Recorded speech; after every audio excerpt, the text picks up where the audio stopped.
All right. I completely lose it when Gus dies. Heaving sobs. Gus is a dog, and he's not even my dog.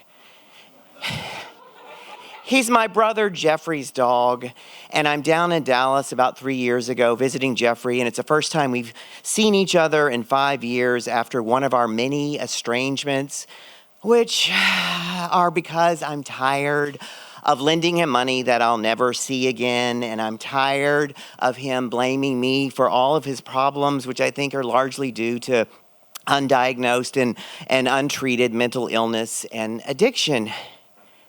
But I'm here putting his dog down and paying for it because he can't afford to. And he's not even here with me at the vet.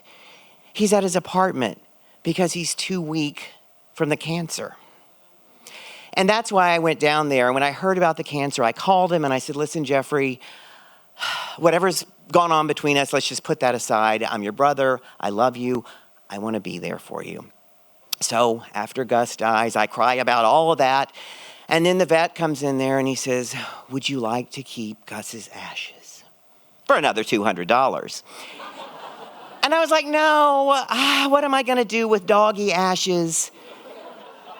But Gus was like a child to Jeffrey. He was the only living thing that he could have a completely loving and uncomplicated relationship with. And I know he would want them, so I say yes.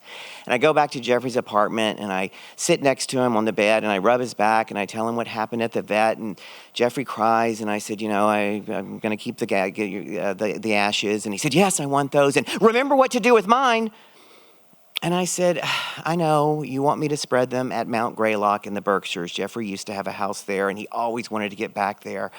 So I'm hoping that during this visit, we'll somehow get close to where we were growing up. He's 8 years older than I am, and he was my best friend, my mentor, my third parent.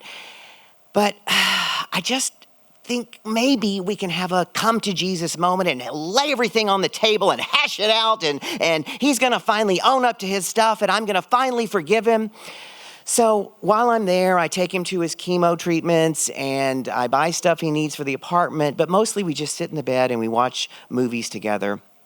And at one point he looks at me and he says, thank you for all you're doing for me. I love you. And I said, you're welcome. I love you too. And he says, I know things were said. This is the moment. I'm like, yeah? And he doesn't continue. And I'm like, let it go. Just, he's tired, he's weak. We'll go deeper next visit. So when I come back to New York, before I leave, I said, let's stay in touch every day. He said, yes, I want that. And we do for a while. Phone calls, text, mostly text. And then he goes MIA for about 24 hours. And I say, hey, I haven't heard from you. How you doing? No response. I text him again. How's it going? I'm getting kind of worried. Just let me know you're okay. No response.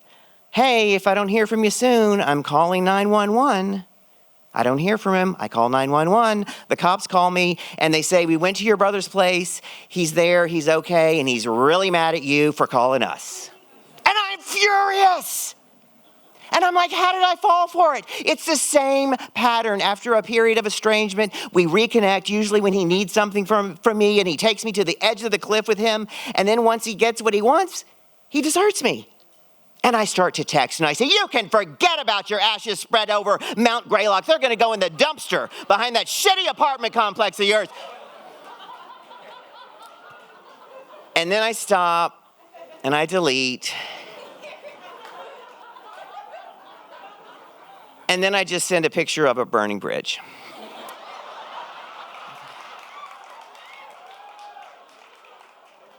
And so then I go see my therapist. And he says, you know what? Suck it up.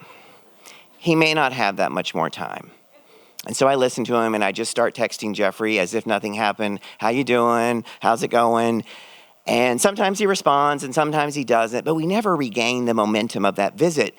And then he's MIA for about 3 days, and I get a call in the middle of the night. and it's the Dallas hospital, and the doctor says he's coding, he may not come out of it, and if he does, he probably won't have a good quality of life, and I have medical power of attorney. And I said, do I need to make a decision? And she says, yes. And before I make the decision, he dies. A week later, Gus's ashes arrive. Now what am I going to do with doggy ashes? And then a week later, Jeffrey's ashes arrive. And I remember what he said to me when I came back from the vet. He said, I want you to mix Gus's ashes with mine. And so I go to Mount Greylock, and I'm scattering their ashes, and I'm so sad that we never had that come to Jesus moment. And then I think, you know what? When he said, thank you, I love you, things were said, that was the moment. That was all he was capable of. And I continue spreading the ashes, and I finally forgive him. Thank you.